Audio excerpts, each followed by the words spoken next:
একটা জঙ্গলে থাকত এক বিশাল হাতি। সব প্রাণী তাকে ভয় পেত। তার শক্তি ছিল, দেহ ছিল বিশাল, আর সে এটা নিয়ে গর্ব করত। হাতিটা ভাবত, আমি সবচেয়ে বড়, আমি সবচেয়ে শক্তিশালী, আমাকে কেউ হারাতে পারবে না। একদিন হাতি দেখল একটা ছোট পিঁপড়া তার সামনে দিয়ে হেঁটে যাচ্ছে। হাতি হেসে বলল, এই ছোট্ট জিনিস, তুই তো আমার পায়ের নিচে পড়লে কিছুই থাকবে না। পিঁপড়া কিছু বলল না, চুপচাপ নিজের পথে চলতে থাকল। হাতি আরো জোরে হেসে উঠল। সে ভাবল, শক্তি থাকলে সব সম্ভব।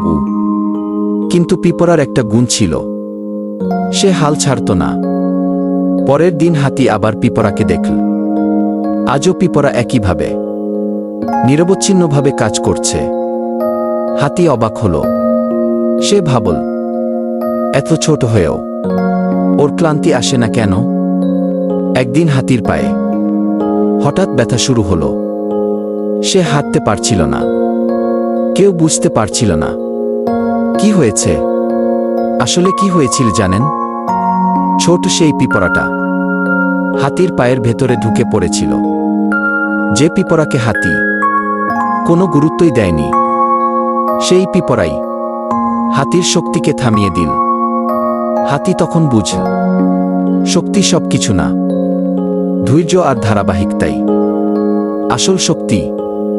এই গল্পটা শুধু হাতি আর পিঁপড়ার না, এই গল্পটা আমাদের জীবনের। আমাদের জীবনে অনেক হাতি আছে, বড় মানুষ, বড় সমস্যা, বড় বাধা, আর আমরা অনেক সময় নিজেকে পিঁপড়া ভাবি, আমি ছোট, আমি পারবো না, আমাকে দিয়ে কিছু হবে না। কিন্তু আপনি কি জানেন, পিঁপড়া কখনো ভাবে না সে ছোট। সে শুধু কাজ করে, প্রতিদিন একইভাবে, নীরবে।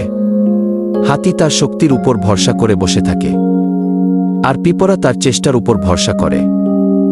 আজ যদি আপনি ধীরে চলেন, তাতে সমস্যা নেই, কিন্তু থেমে গেলে চলবে না।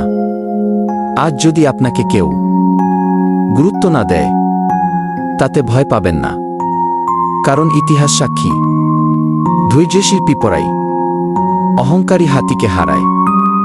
আপনার ছোট ছোট চেষ্টা আজ হয়তো কেউ দেখছে না, কিন্তু একদিন এই ছোট চেষ্টাগুলোই বড় ফল দেবে।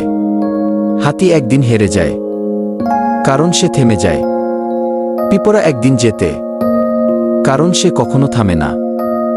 আজ আপনি যদি কষ্টে থাকেন, সংগ্রামে থাকেন, তাহলে নিজেকে পিঁপড়া ভাবুন।